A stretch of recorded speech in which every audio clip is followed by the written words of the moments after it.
more in the form of a discussion with all three ministers from India, from Bhutan, as well as from the Maldives. And perhaps if I may start with Dr. S.Jaishankar, Honorable External Affairs Minister of India. You know, the title of this particular conference is Asia in the Emerging World Order. So one of the underlying assumptions is that there is some change taking place in the world order. As Dr. Jaishankar said in his opening remarks, the 3 C's, and sir, you have mentioned this in your remarks earlier too in your speeches, that the 3 C's of COVID, conflict, and climate have impacted the world and have shocked the world, provided shocks to the world. But sir, what I'd like to ask you is that in this background, and as you sit in Delhi, what are the 3 most important things, themes, which go through your mind? What are the 3 most important things which animate your mind in your day-to-day work? Dr. Jaishankar, please. Right now? Yes. Well, if I were to pick 3 big issues in the forefront of my thoughts, one, I would actually reflect on our neighborhood.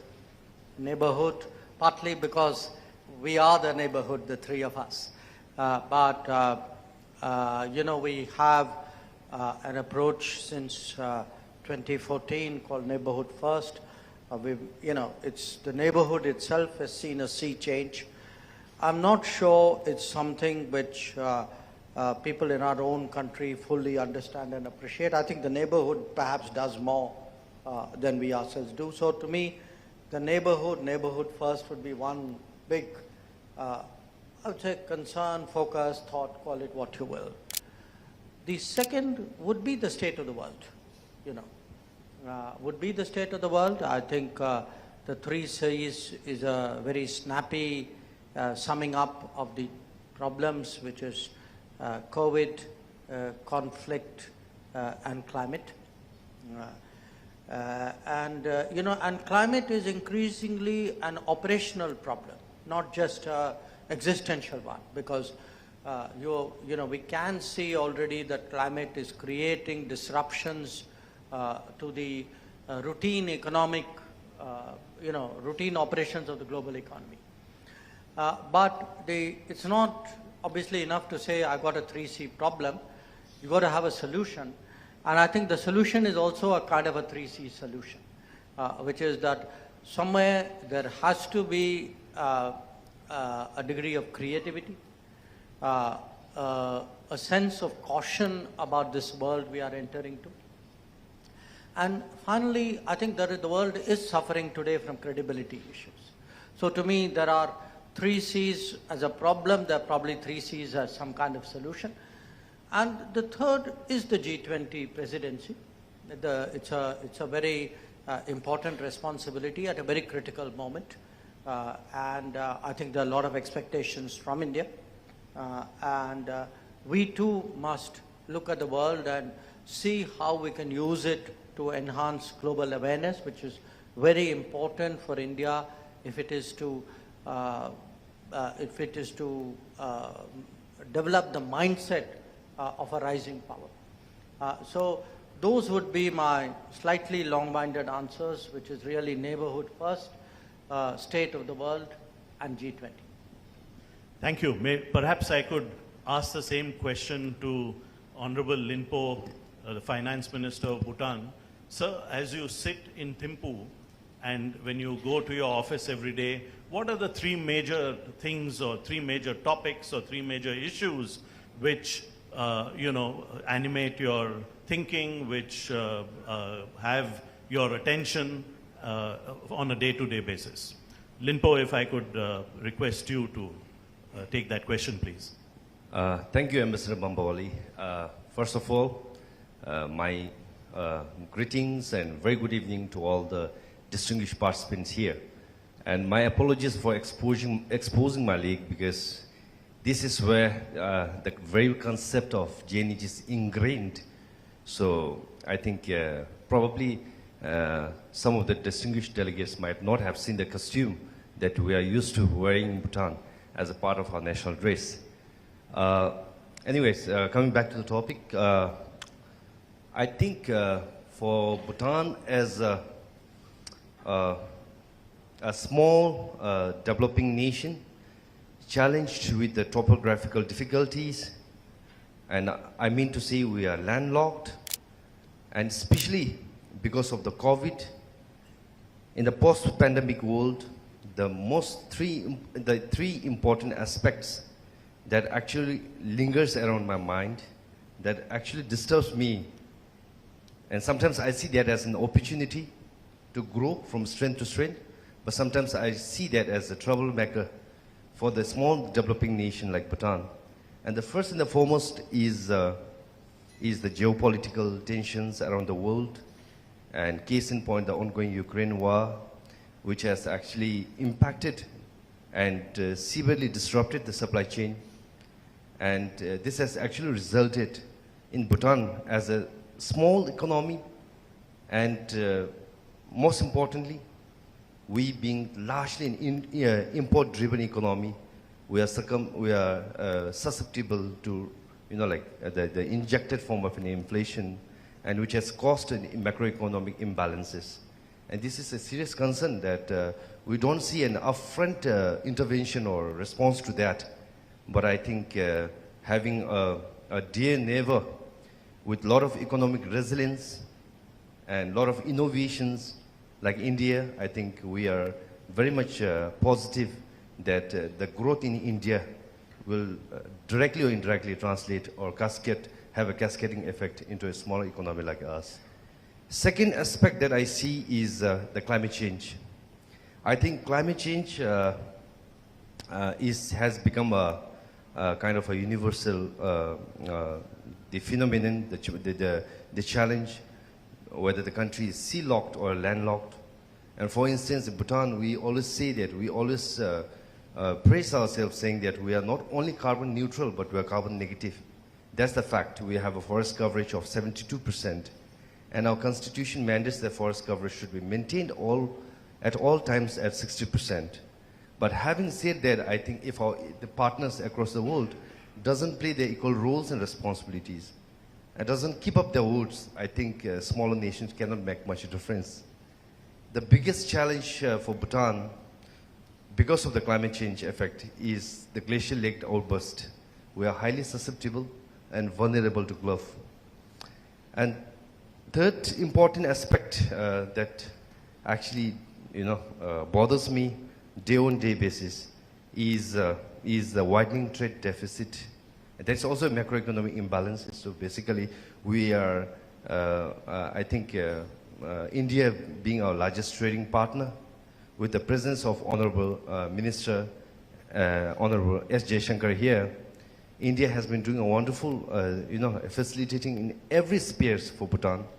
But further, I think there are scopes where, country like Bhutan needs to actually discuss and dive deeper into understanding a lot of problems along the borders with regard to non-tariff barriers. So that I thought that I will be raising at a different level with the honorable ministers from Government of India, and of course with the Honorable S.Jaishankar here. So these are three important aspects that I see that for a small landlocked country like Bhutan, if we don't find a solution, a prominent solution, which of course should be sustainable, I think post-pandemic recovery will be an uphill task for us. Thank you very much. Thank you very much. Last but not the least, let me turn to the Honorable Finance Minister of the Maldives, His Excellency Mr. Ibrahim Amir, and ask him the same question. Mr. Minister, what are the three things which are at the top of your mind when you go to work every day in Malé? Thank you. Thank you very much.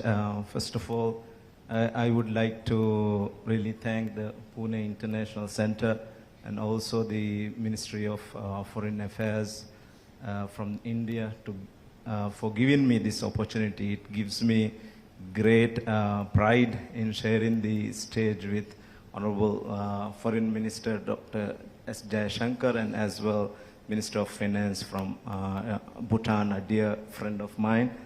As the Minister of Finance, the way I think about these three things at the current point of time may be vastly different from others.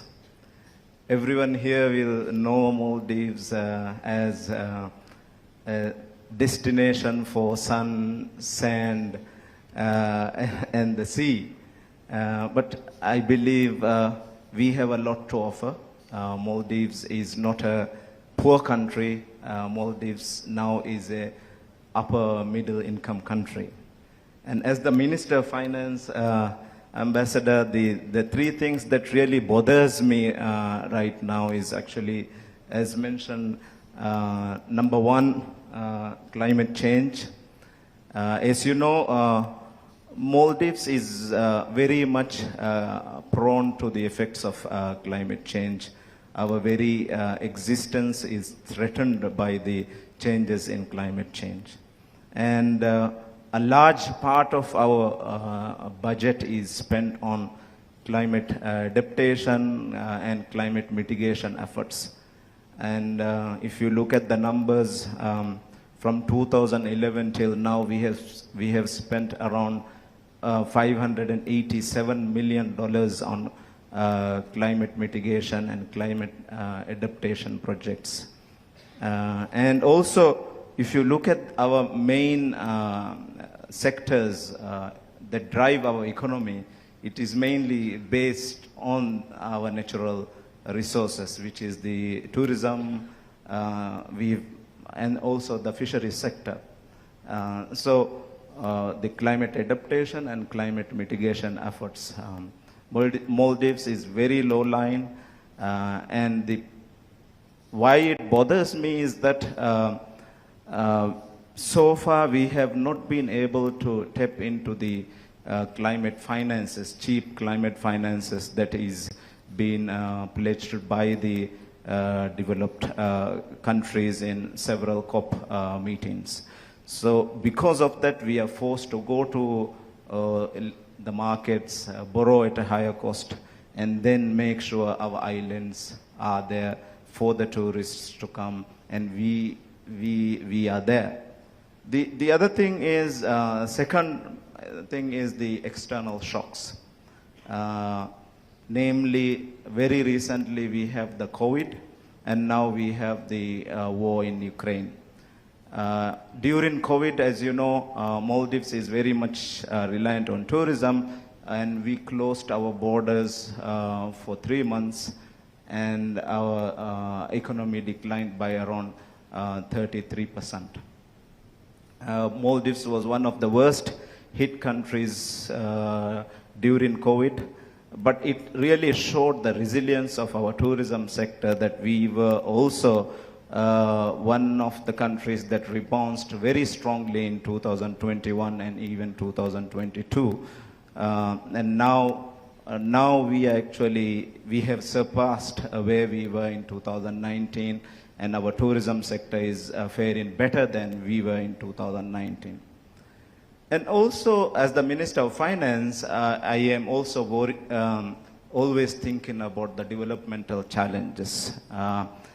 All the more important because during COVID, our GDP declined, our government revenue declined, and our debt situation also got worsened. And we cannot delay development. We cannot have 10, 15 years for water and sanitation projects, climate adaptation projects. So how do we make sure that we have developmental projects, and then also be mindful of our fiscal sustainability and also our debt sustainability issues? So in short, number one, climate change. Number two, the external shocks, the COVID and also the Ukraine war. I would also like to highlight, because of the Ukraine-Russia war, the small island nations like the Maldives I believe the Bhutan also, even most of the countries, because of the increase in oil prices, increase in food prices, it really affected our fiscal space. So that is also some a very worrying aspect of this war. And thirdly, the developmental efforts. How do we make sure that there is continuation of our developmental projects? Thank you. Thank you. Minister Jaishankar, if I could ask you to elaborate on India's approach to its presidency of the G20. What are the major themes that we want to take up? I saw from some of the recent developments that we want to voice the opinions of the Global South. If you could talk a little bit to that issue. Also, in different cities of India, we have felt the impact of the G20. It is one of the objectives of this government to take the G20 to different parts of India.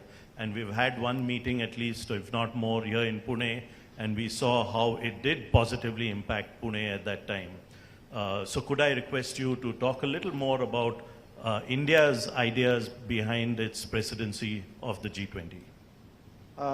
Gautam, let me do one thing. Let me take it in three parts. How are we going about the G20 presidency? Number two, what you said about the voice of the Global South. And three, what are our expectations of what's going to come out of the G20? I would say on the first one, the G20 today, it began out in 2008 as a very immediate response to the global financial crisis. I think many of you are very intimately familiar with it.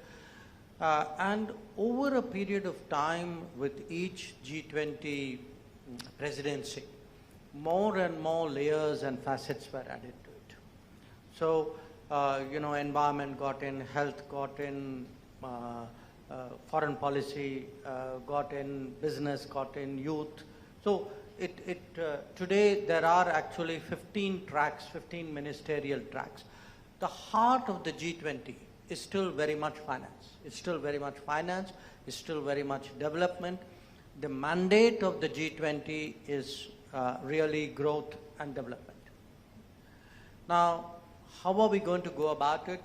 Because it has developed so many aspects, facets, there are roughly about 200 meetings which any president, any country which is holding the presidency, has to organize in the space of that year.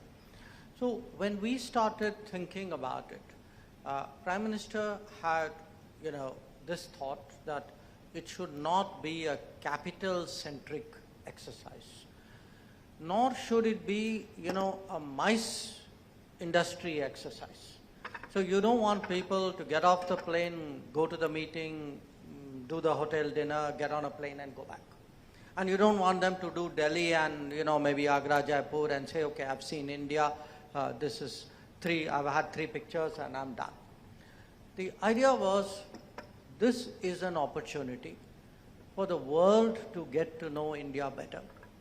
So get people to travel to every province of India, to different cities of India, cities which are not, and towns which are not normally used to hosting international conventions and meetings. Obviously, there's a kind of a threshold. They should have the infrastructure to deal with it. And the advantage of doing this is, considering there are 200 meetings, and each one of them will have at the very least a few hundred delegates and officials who will come. Just look at the total number of people who will actually be visiting us from foreign countries in that year. And these are, in today's parlance, in their respective societies, they're all influencers of every kind. So you have actually, by spreading it across the country, this is a kind of a marketing of India to the influential people of those 20 countries and changing their thinking, exposing India to them, exposing India in every sense, the cultural diversity, the socio-economic changes which are taking place, the energy and the sort of enthusiasm today among people, the cuisine, the arts, the music. So that's one side of it. The other side is also every time a town or a city or a university or a institution, they host such a meeting. Now, I've come from earlier in the day to Symbiosis, and they are hosting the Youth 20 meeting. Now, for them, it's a big deal. Everybody is excited about it. Everybody is getting prepared about it. Some months ago, I went to Imphal. Now, all we did, as part of what was their major festival, we actually opened what was a G20 photo booth kind of. There was a logo with leaves on all sides. You stand out there, but the amount of interest in Imphal, because that sense, oh, something is coming our way, we're going to be part of it. Yeah. This too is part of developing an awareness in the country about the world. And we should do that. We need to do that. We are actually behind the curve. We are today the 5th largest economy in the world. We will be the 3rd largest economy very soon. But if you look at our significance to the global workplace, and I have somebody like Dr. Narayan Murthy sitting in front of me, our significance to the global workplace is actually going to grow enormously, because there's a fundamental mismatch of the demand and supply when it comes to talent and skills today, and countries in a knowledge economy are willing to take bold steps to fix it. So, as we say, this is getting the world India ready, is getting India world ready, and that's the way this whole thing is being planned. Now, Voice of the Global South. Why do we need Voice of the Global South? Because what we saw in the last year, and it's something which we had seen not with the same degree of disquiet, but especially last year it was very evident to us, which is one big problem was taking up all the oxygen. And the second order, third order consequences of that, those were not being adequately sort of appreciated. I mean, if you heard, our two finance ministers sitting here, what is their concern? They are talking today of the external shocks which is creating fiscal stress on them, because their oil prices are going up, their food prices are going up. They're worrying whether the fertilizer prices, in fact, will the fertilizer be accessible apart from being affordable. So we felt that it was important that the entirety of global problems be put at the center of G20, not just one particular issue, and however important that issue might be. And secondly, that if there is one country among the G20, which the global South trusts us, whatever you might say. I mean, there is that sense, and that sense, by the way, has been heightened by Vaccine Maitri. That if you go to Africa today, to the Caribbean, to parts of Asia, and say, people say, yeah, there's India, at least, okay, that guy will voice our worries. So, but we didn't want to do it with a sense of presumption that we speak for everybody. We wanted a consultative process. So, in fact, very painstakingly last month, we did consultations. This was the Prime Minister himself, myself, Finance Minister, Trade Minister, Environment Minister. We spoke to 125 countries at our level. And today, and the basic conversation was, G20 is going to happen, so tell us what is your concern. What is it? And then you kind of make a distillate of that and articulate it. And I think it's important today, not just in the G20. I think part of the problems even with the UN and the UN Security Council is that the voice of Global South is missing. If there is a logical, shall I say, candidate for that responsibility, it is us. We would be shirking our duty if we didn't do that. Now, what will happen out of the G20? Look, it's a bit early because we have to I think tomorrow the finance ministers physical meeting is taking place. The foreign ministers meeting is on the 1st and 2nd of March. We will have to go through a set of meetings to see what happens at G20 is a lot of things are on slow boil. Okay? Now, which one of them gets cooked in one particular year is difficult to predict. You know, it has to be decided amongst the G20. There are a set of issues, and I would like to reassure both our colleagues that green finance is really right, absolutely on top of the issues. I mean, today if you ask me three big issues in the world, I would put really green finance.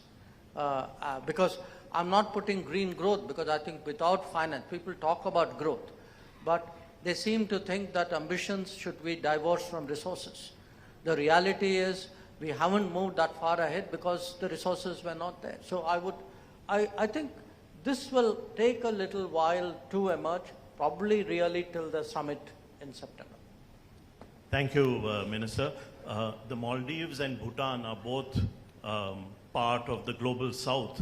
So let me start by asking the Honorable Finance Minister of the Maldives, Mr. Minister, what are your expectations at this point of time as the world is exiting the COVID pandemic, as we look for greater growth, as your fiscal space shrinks, as you rightly said? What are your expectations from the G20?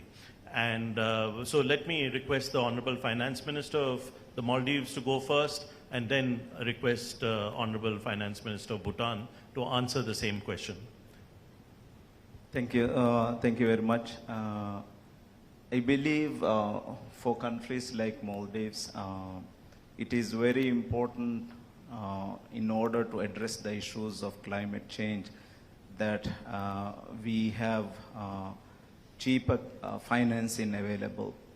At the moment, we also have to make sure that we carry out developmental projects.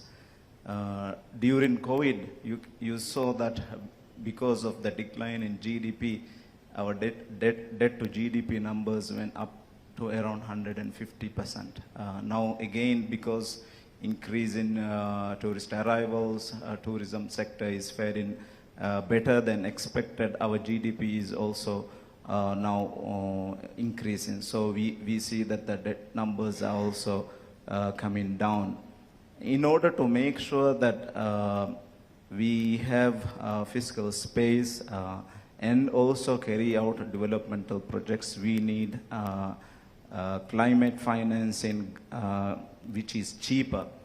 But so far, during different COP meetings, around $100 billion have been pledged, but we have not been able to tap into this climate financing and use this financing to make sure that we are able to use this funding for very important climate adaptation projects and mitigation projects for countries like the Maldives. And in the Maldives, it is always an emergency. We cannot wait 1-2 years for the project documentation to be complete, and after 2-3 years we get the funding. And when we get the funding, the island is not there anymore. 20-30% of our islands are eroded by if we don't do anything for, let's say, 2-3 years. So it is always an emergency situation, and we are forced to use our budgets, our own domestic resources to make sure that we have climate adaptation measures like building coastal protection, like building the harbors as well. So I believe at the top of the G20 agenda, the issue of climate financing, green financing is very important.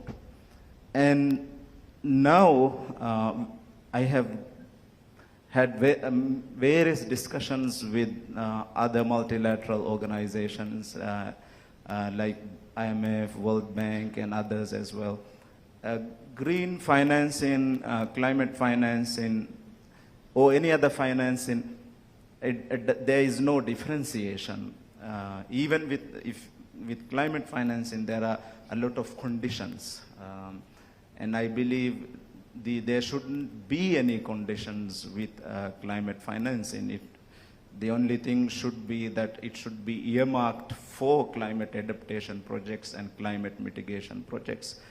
If you look at, let's say, for example, what is the rating of the country and what are the macroeconomic fundamentals, and then make available this climate financing, I believe it defeats the problem. Because we are planning to go to the market and issue green and blue bonds, but green, blue, or any other color you give, these financing does not differentiate with any conventional financing, because at the end of the day, we get the same rates as any conventional financing. So I believe there should be some kind of an architecture where, or mechanism where mostly climate vulnerable nations and more importantly, small island developing states who are at the forefront of climate change should be able to get cheaper climate financing, and it should be yesterday and not today or tomorrow. Thank you. Thank you. And if I could turn to you, Linpo, and ask you the same question: what are Bhutan's expectations from the G20? Thank you very much, Ambassador Gautam. First of all, let me take this opportunity to congratulate India under the leadership of Shri Narendra Modi ji for taking the presidency of the G20, and of course for Honorable Prime Minister for assuming the chair of the G20. I think before I jump onto the expectation, I would like to, with conviction, I would like to glaringly make a mention here that Bhutan personally doesn't have an inch of doubt with the capability of India to chair this world premier forum, bringing world leaders and the thinkers to deliberate on the world orders. And my special congratulations also goes to you, sir, for your leadership in that. When it comes to G20, I think the only expectation as a small developing nation would be, because I see that whatever agenda is tabled for G20, probably unlike the past G20, especially after the pandemic, the whole perception and the perspective to how you look at the problem has changed. Because pandemic has brought in a lot of new perceptions, new innovations, the way we think, the way we conduct our businesses.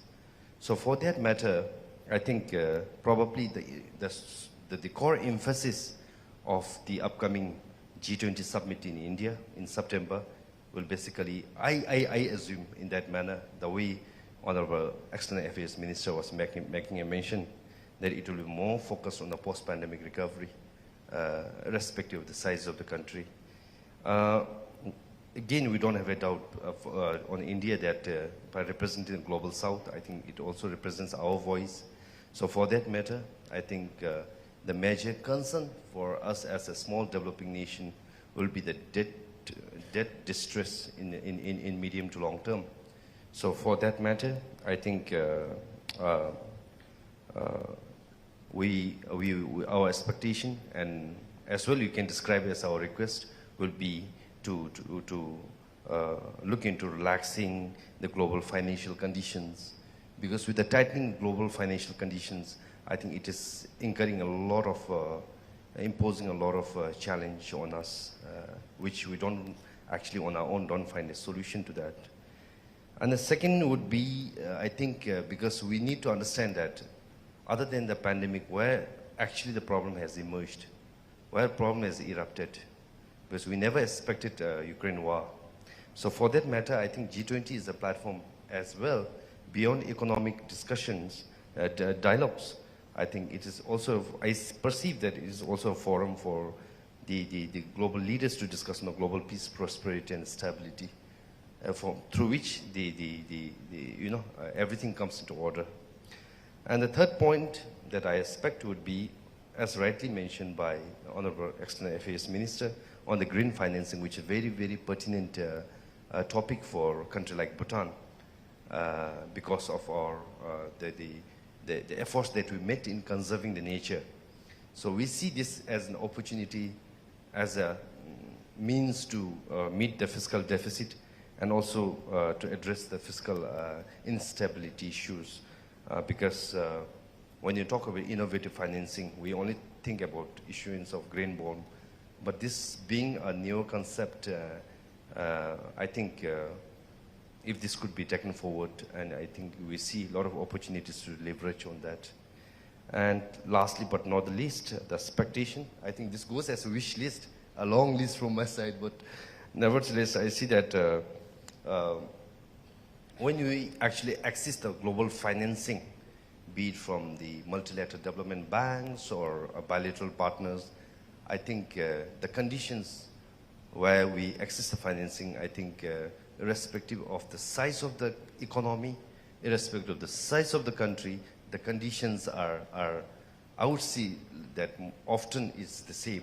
So basically, in G20 forum, because G20 members also largely represent in the World Bank, ADB, and other MDBs. So we see that if there is an opportunity as to represent the voice of South, Global South, if there is an opportunity for a smaller nations to have better concessional conditions to access the global financing.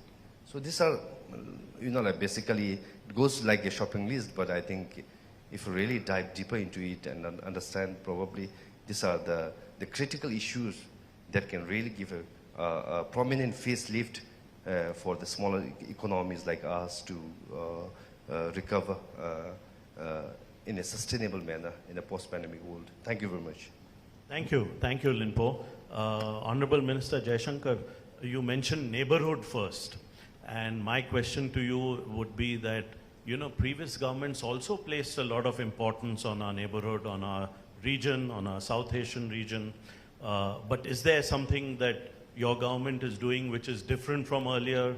Have we moved into a higher gear where our neighborhood is concerned? I would request you to talk a little bit about our neighborhood and how we are helping not just countries like the Maldives and Bhutan who are present here today, but also other neighbors. Gautam, you and I have been in this business a long time, and a long time over multiple governments. So even though I'm in politics today and you lead a more happier existence, the fact is there are real changes, and I don't think these are not necessarily political points that anybody is scoring. No question that after 2014, there has been a really profound transformation in the way in which India has approached its neighbors. And as I said, a lot of it is because actually you can say it's the Indian leadership, the Indian system, whatever. We have gone back to the basics and asked ourselves the question, what kind of relationship do we want with our neighbors? So if you ask me what has changed, I would say, look, if you use the metrics of connectivity, of projects, of different kinds of developmental partnership expressions. So one part of it is what is it we are doing? Another part is how are we doing it? And the third is really the sweeping scale of what we are doing.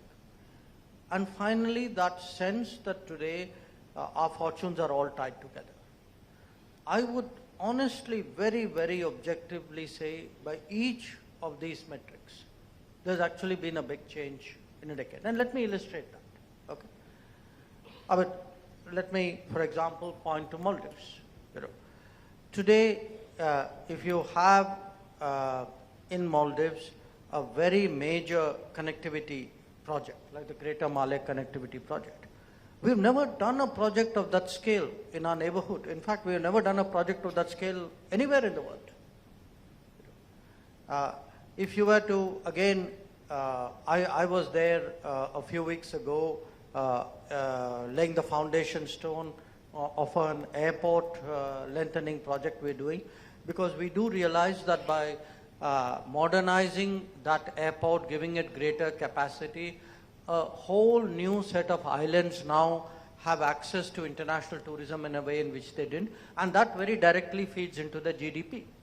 So that one airport project actually has an enormous multiplier effect on their economy. Now, I'm giving you two big examples, but there are examples. We had these in the south, in Addu. There are a whole set of, practical development projects of a community kind, which actually people appreciate. When they think of international cooperation, it's a nice word, but if that means that they've just got a water purification plant or a electricity connection or better roads or a sewage system, it means the world to them. Now, that's what's happening there. Now, to differing degrees, in every one of our neighboring countries.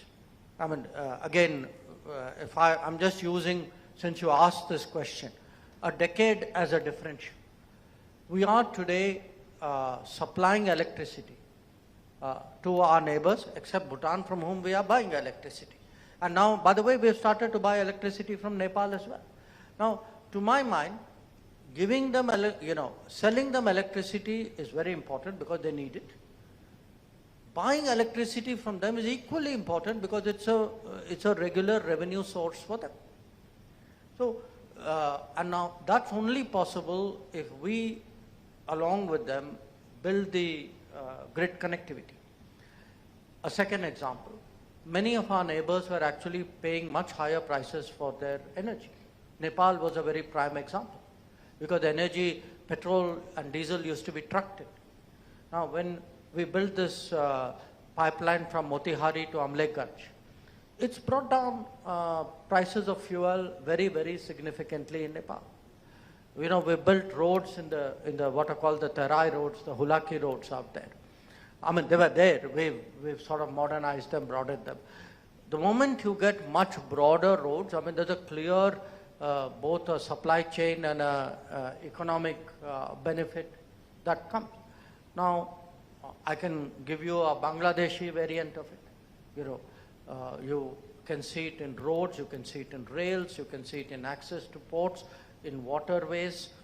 So the entire neighborhood actually in the last 10 years today has started to realize, frankly, that India is prepared to put its money where its mouth is, that these are not just sermons and homilies on good neighbor relationships that we give out. It is backed by very solid cooperation projects. And I think, Minister, you would bear me out. I mean, in the case of Bhutan as well. I mean, even in this period of the last decade, we've had actually a new hydro, Mangdechu has come on stream hydro project. We are looking at some very big health commitments, at educational commitments. So at one level today, the neighborhood actually believes that India has a non-reciprocal, I would say a collective view, a regional view of the neighborhood, where the prosperity of India, the resources of India, are actually a lifting tide for the entire neighborhood. They also know, as you can see from the Sri Lankan experience, that if, God forbid, something really catastrophic happens, that India is there. That India is there in a macroeconomic sense, but India is also there, by the way, in case, you have a climate event or as they had some oil spills and things like that. So Go around look, we've all done this beat for many years. Today when you do this beat, you hear very, very different feedback about India. And it's also reflected in, their own shall I say, enthusiasm for, even in business, today in getting closer. So,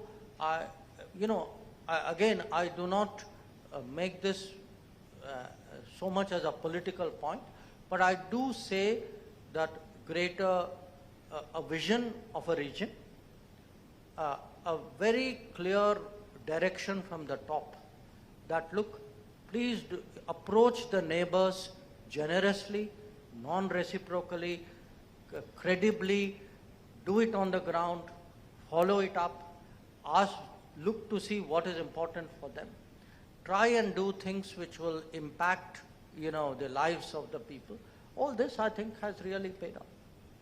Thank you. I must ask you a follow-up question, Minister Jaishankar, and my audience, I know, wants me to ask you this question, that in our whole neighborhood first policy, there's one country to which you sent me as Ambassador or High Commissioner to our west, called Pakistan, with which we have nothing to do, which we are doing nothing about.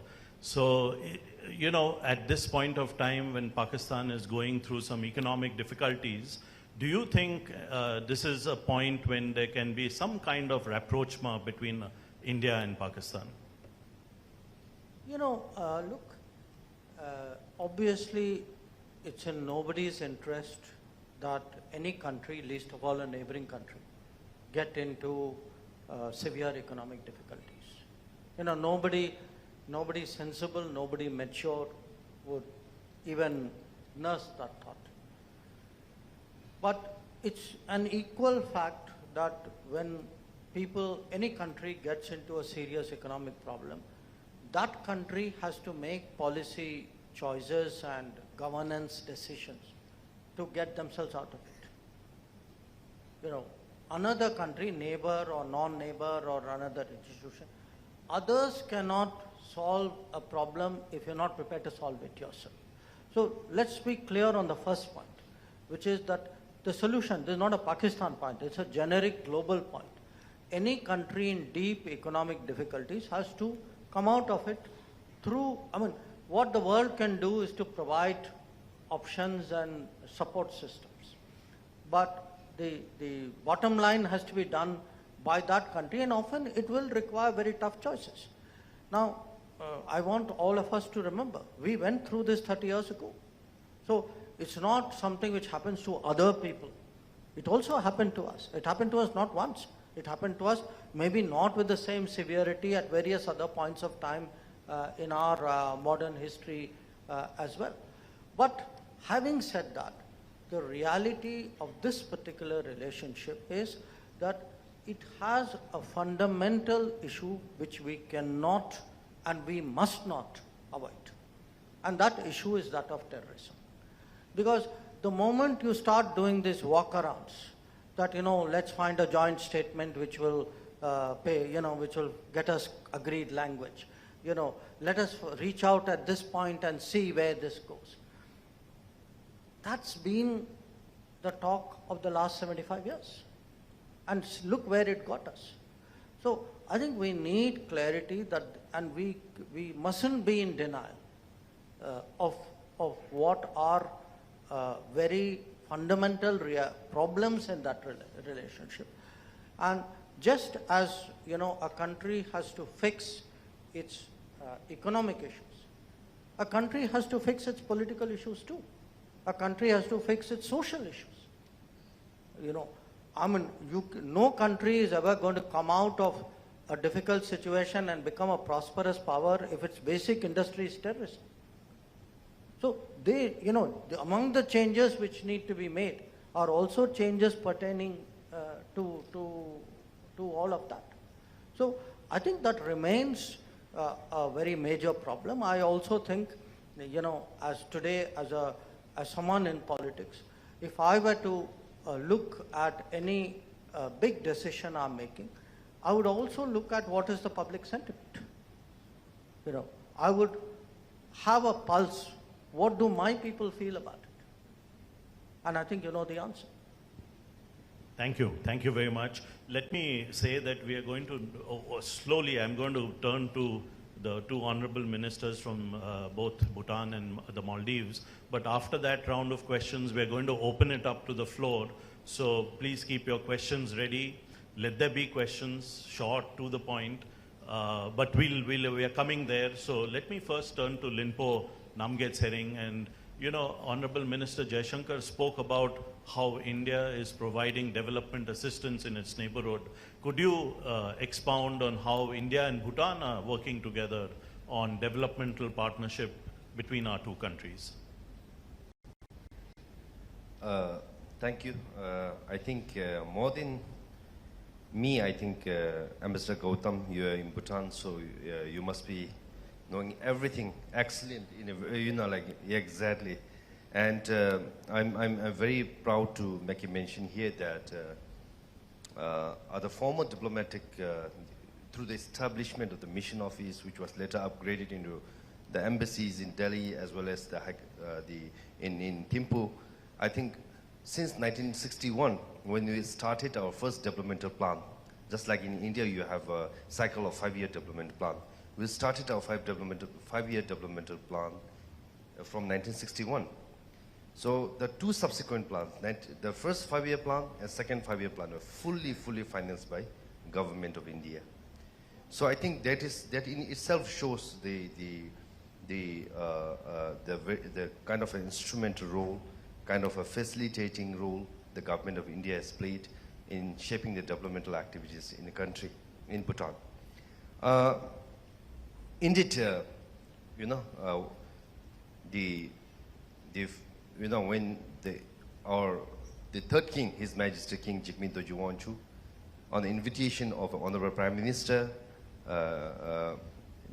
Jawaharlal Nehru, he visited Bhutan back in 1953, and there's a reciprocal visit, on the invitation of a third king from India, Pandit Jawaharlal Nehru,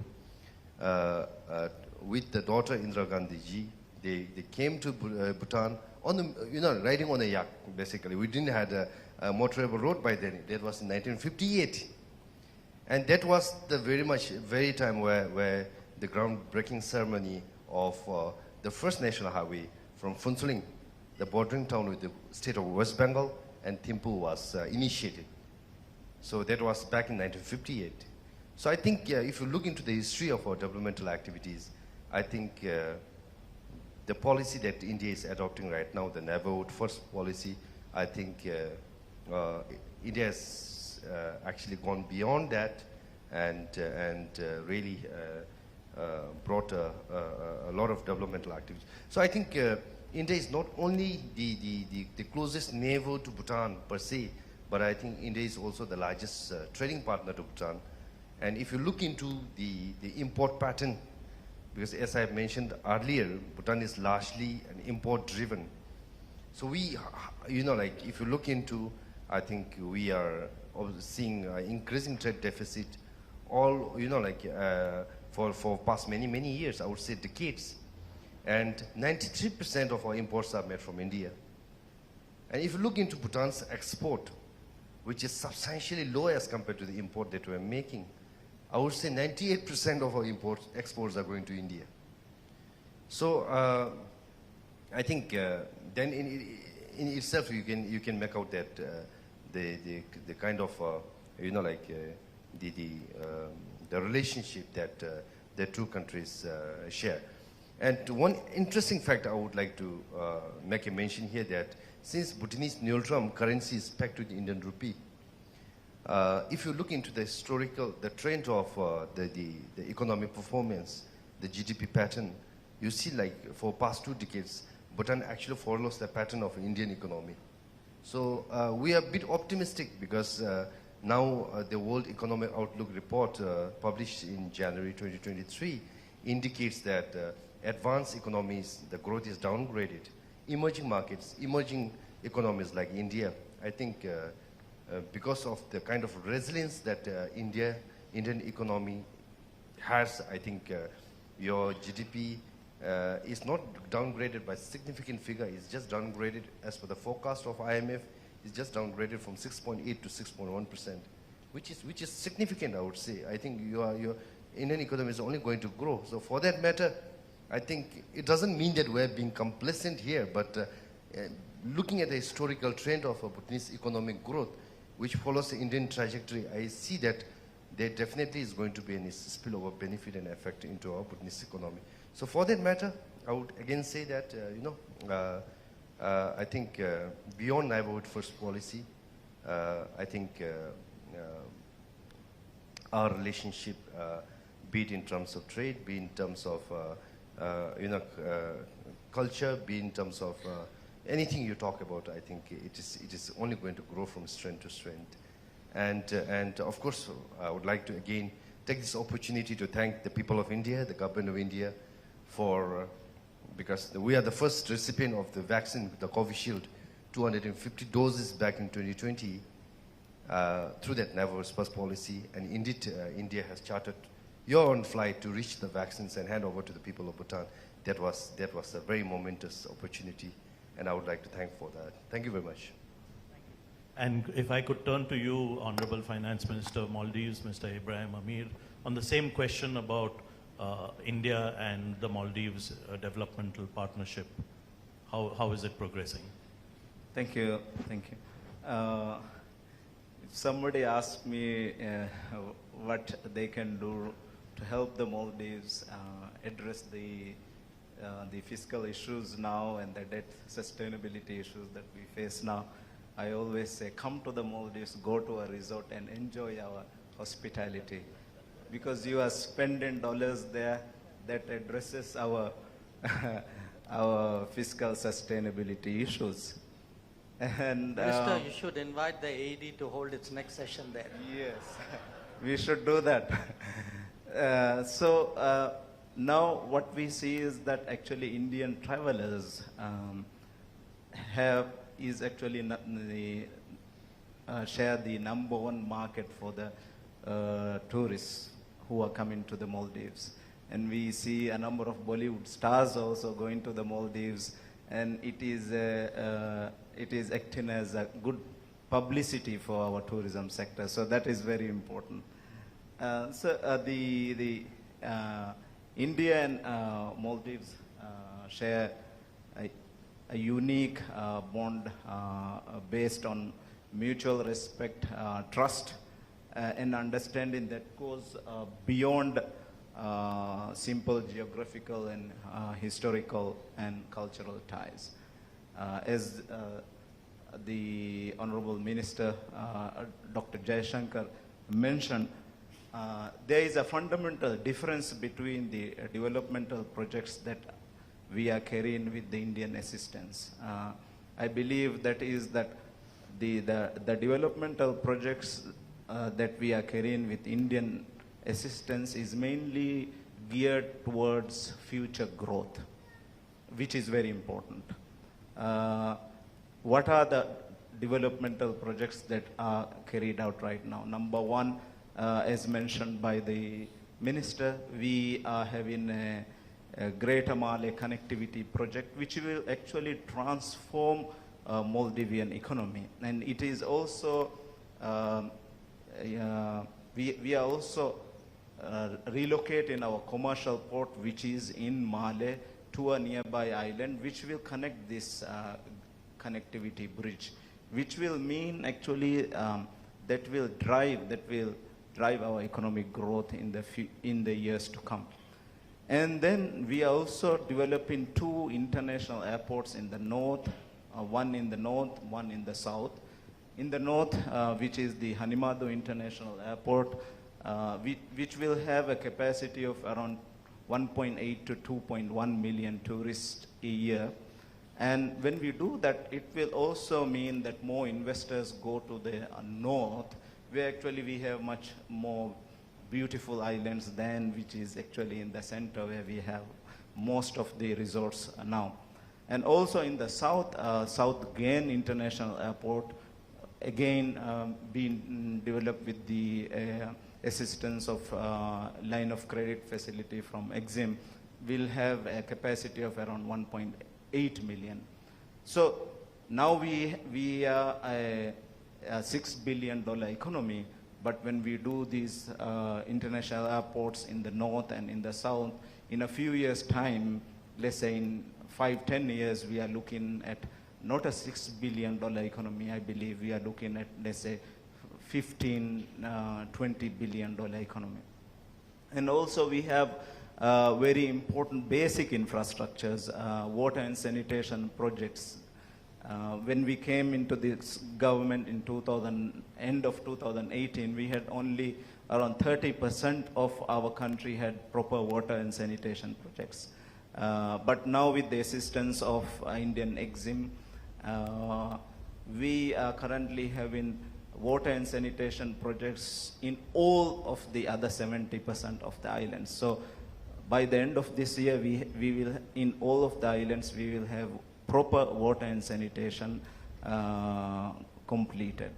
So I believe these are very important projects, meaning that more economic activity can actually take place in these islands once these projects are completed. And the other thing is, I am very happy that most of these projects are carried out in a transparent manner.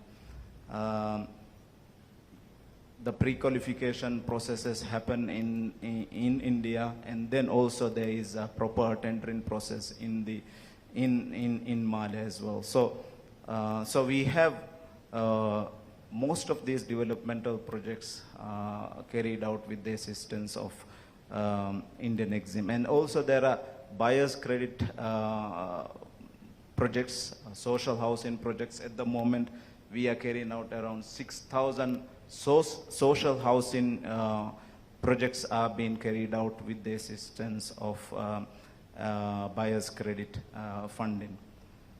So I believe that most of these projects will, once completed, will transform Maldives' economy from a $6-7 billion economy to a $15-20 billion economy. These projects are purely designed, always growth in mind. Thank you. Thank you.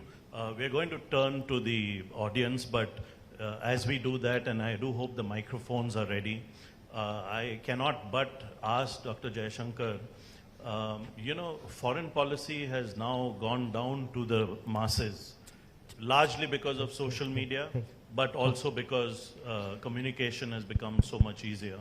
And you have become a kind of star in the eyes of the general public, not just here in Pune, but all over the world. So my question to you, sir, and is this, can we call this the Jaishankar doctrine of Indian foreign policy? Not really. I think there's somebody who had already laid claim, and he happens to be my boss. And rightly so. Because, if there was every doctrine, policy shift requires one inflection point that you need to capture in public mind. To me, it was the swearing-in ceremony in 2014. The fact that the fact that it even occurred to an incoming Prime Minister of India, saying, look, there's a change of guard, a big change, a very fundamental change happening in India, but let me now share it with my neighborhood. That, to me, actually showed neighborhood first. At that time, of course, I was not even in the ministry, I was in Washington. But to me, that was the inflection point, and then it's developed bit by bit. So you're saying we can call it the Modi doctrine of Indian foreign policy. Let's go turn to the audience, and I see a number of hands up. I think what I'd request you to is identify yourself, tell us whom the question is aimed at or directed at, and try to be as brief as possible. I thought I saw Mr. Sudhir Mehta put his hand up. Could we have the mic here, please? And we will come to the others. We'll do a round of 3 questions and then take answers to them and then see if we have time for more. So thank you, Gautam. And first of all, thank you to all the speakers. I think as a Punekar, all of you spoke about the importance of an airport, which was fantastic to hear. But I'll ask my question. I got that message. Thank you, sir. I'll ask my question on what's a very important area, which is currency. I think one of the things that, at least as citizens, we noticed earlier this week, and I think this was a extremely important event, was the India-Singapore deal for the UPI, where now any Indian citizen or any Singapore citizen can send around 60,000 rupees a day between the two countries.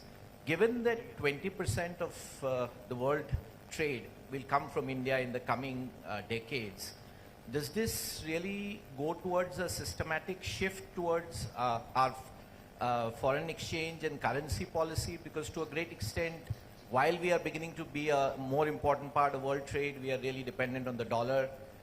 Is this a first step where we are going to see that we can have all of these kinds of connections? And if that's the case, then I would say that's a very big positive, because with the diaspora all around the world, and then hopefully this transcends into something which is more economic. Would like to get your views on this, Dr. Jaishankar. Let's take a next question, and I see a hand up here. Ambassador Karamuru from Brazil, do you have a question, sir? Here, please, in front, right in front. आगे है यहाँ पे. My name is Mark. Can you hear me? Activated.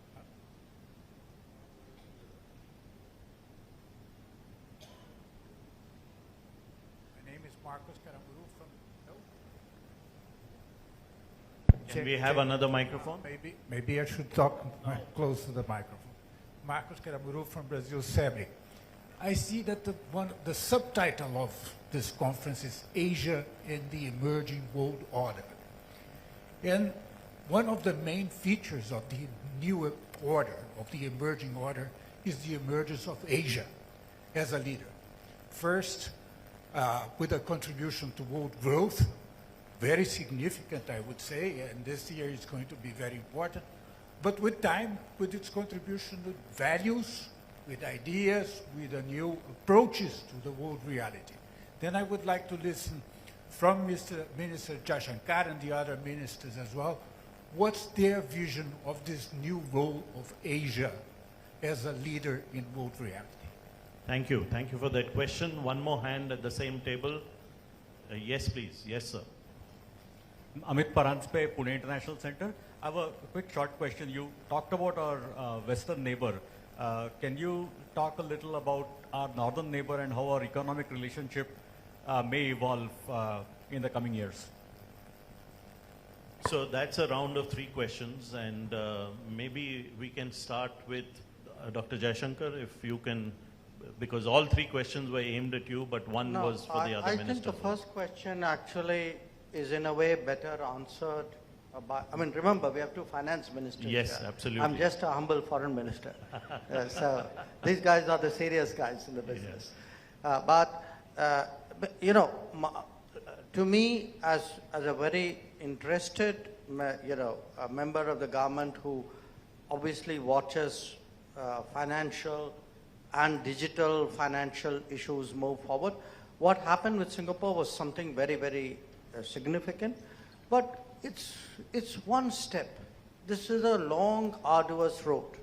You know, I know people. It's in our nature to define, in this respect, very ambitious objectives. That one day the dollar's there, and when will the rupee internationalize to our point. But look at countries who are much bigger than us. Who economically, who have actually been challenged. They made a lot of progress. I mean, in a way, it relates to the last question. They made a lot of progress, but it's much easier said than done. And to me, I mean, I have 2 finance ministers here, but what has the last year shown us? The last year has shown us that whenever the world is in trouble, the world heads towards the dollar.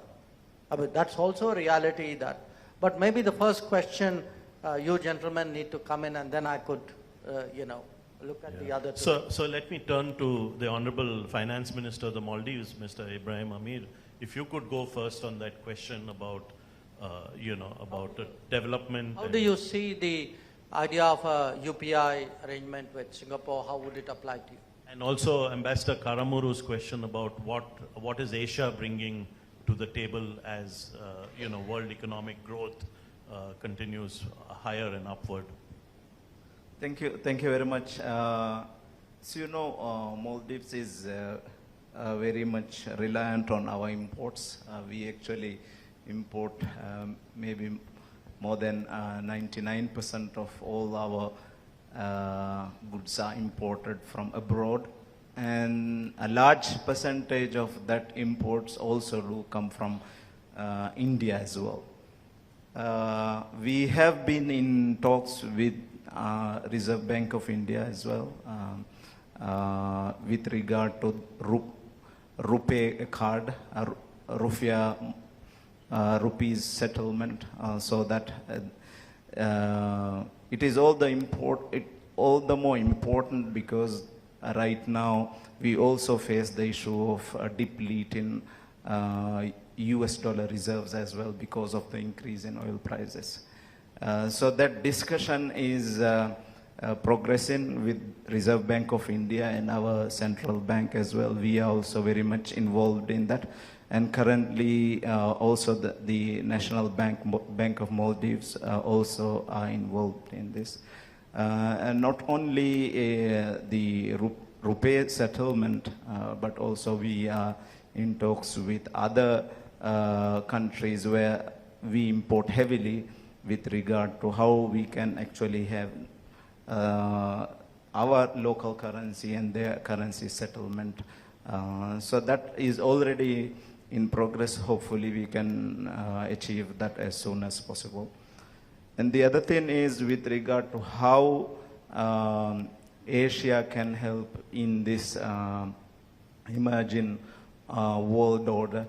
And I believe even now we are doing that because if you look at the recent IMF reports as well, it says that the world economic growth is actually led by countries like India, like China, and other countries in Asia, Malaysia, Indonesia, and other countries. So I believe we are already doing that. And while we are doing that, as I mentioned, it is very important that we also address the issues of climate financing so that our countries like Maldives can actually benefit from that. Thank you. Linpo, could I turn to you to answer those same questions, please? Thank you. I think more than an answer, I think probably mine would be kind of the suggestion. I would say my own the submissions on this two pertinent questions raised by two gentlemen. On the UPI, that government of India has initiated with Singapore, I see this as a very welcoming kind of an initiative, and I only pray that if this could be rolled out further, because I see that this is a way forward in this 21st century, basically to ease the way of doing business, and as well because see the case in Bhutan, because we have a lot of difficulties for our Bhutanese diaspora, those who are living abroad, in terms of sending back the money. And it has a lot of restrictions. Every country has their own financial restriction regulations. So for that matter, especially in the United States as well in Australia, people are facing a lot of difficulties to send back the money. So for that matter, I see that the financial technologies like this kind of the UPI and all these things is only going to, not only in India, but especially the neighboring countries, we see that there's an opportunity for us to leverage and write on that platform in near future. As such, in Bhutan, especially for the Indian tourists and for ease of making a payment and transfer of money. We have already adopted and launched together with the Honorable Finance Minister of India. We have already launched RuPay card and BEAM in Bhutan. So I think these are all kind of a welcoming gesture. But the pertinent, the specific question that you have asked, I think I'll still leave this up to Honorable Minister here. On the second question, Asia and the emerging world order, I see my answer, response will be same as spelled out by the Maldivian Finance Minister, Honorable Finance Minister, because it's only the figure, from the figure we can make out that India contributes almost 9.2% to global GDP. So this in itself shows that I think the trend has already reversed, and the whole order has already changed. And I could, with a lot of pride, I can say that it's only going to grow stronger.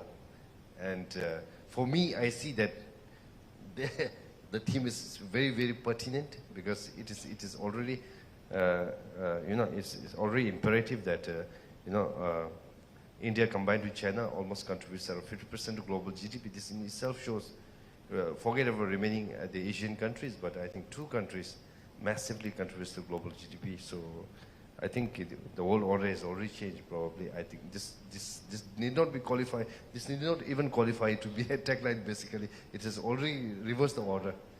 Thank you very much. Let me respond to the world order question. I mean, there's no doubt, I think all of us at the, on the podium, I think on the floor as well, know that the role of Asia, the salience of Asia will increase. But I think there are two cautions we need to keep in mind. One, Asia is growing because Asia has been global. What we should not fall for is this kind of Asia for Asians. That kind of rhetoric is very misleading. It kind of appeals to a very primitive chauvinism in people. It actually has a very deep strategic intent behind it. And Asia will grow, will have a greater role, provided Asia remains consciously global. The second point there is also Asia itself must strive to be more multipolar. That when we speak about a multipolar world, which means, there are more countries, the diversity is better expressed, it should not be that Asia is less multipolar and the world is then expected to be more multipolar. World will be multipolar, world will be diverse and democratic only when Asia will be diverse and democratic. And that responsibility of making Asia multipolar particularly falls on India. The question on China. I do believe that the economic challenges presented by our relationship with China are really very, very serious, very formidable. I'm not entirely convinced that they've been addressed in that manner, not now, I mean over the last 20 years. I want to remind some of you that about, in fact in 2006, we could actually even have contemplated an FTA with China. This was a goal which was agreed to between the governments of India and the governments of China when President Hu Jintao, am I correct, was visiting India. At that time, it looked something which was reasonable, because it was an optimistic era of the relationship. It was a time when people felt that, Chinese presence would grow, our presence would grow, somewhere we would find maybe not a perfect balance, but some kind of balance. It was predicated on the fact that there would be reasonable market access to the Chinese economy. And in fact, I remember meeting Mr. Narayan Murthy in Shanghai when he too came with that expectation in mind. The reality has turned out to be something very, very different. And in fact, what happened was not just unequal market access, there was very little northward market access. We actually saw migration of business not migration of company, migration of business, meaning the businesses which used to be done in India actually migrated to China, obviously under Chinese ownership. And the result of what we see today, the very, very severe imbalance, is an accumulation of all of that. Now, it's very, this, by the way, becomes a very, sometimes I'm trying to find a polite adjective here, let us say a dumbed down political debate. It isn't. It's a very serious matter. And the responsibility here is not just of the government. It's an equal responsibility of businesses. If we have today a huge imbalance of trade with China. Now, again, anybody doing trade will not have a problem with an imbalance per se. It is nobody's contention, unless you are Donald Trump, that every trade account must be accurately balanced. Economics doesn't work that way. But when there is this kind of imbalance, where comparative advantages do not matter at all, where there are a lot of non-market factors at play, that production is determined by non-market factors, but you're giving entry on the basis, giving market access, assuming that this is some kind of market competition. So there's something fundamentally flawed here. And as I said, a lot of it depends on Indian corporates.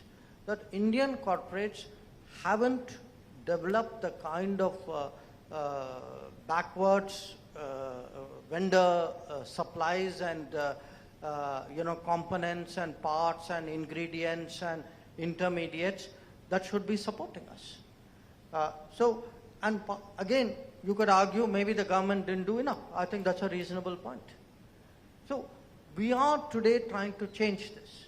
When you look, when you say Atmanirbhar Bharat, it's not a slogan. It's actually a messaging to industry, to people saying, please, what you can source from India, you have an obligation to source, not as a moral obligation. Our national security is a threat if we have this kind of massive external exposure. And we saw that very graphically during COVID. So today when we do PLI, production-linked incentives, the purpose of it is to bring back, we have to create a manufacturing culture in this country. Those who say, we should focus on services, yes, services have a role. We may be good at it. But a major economy cannot be that service-centric and neglect manufacturing. And those who, I've been very blunt about it. Those who do down manufacturing, they are actually damaging this country's strategic future. That we cannot build the deep strengths. We cannot build the national security basic requirements unless we have, a significant industrial capacity. I know I'm saying this at Pune, which is very much at the heart of this culture. But I do think if there is a big China debate to be had in this country, it needs to be actually focused on what is it we should do to rectify what is clearly a very unsatisfactory state of affairs. Thank you very much, all three ministers. We have run out of time, in fact, exceeded our time. So let me bring this inaugural session to an end.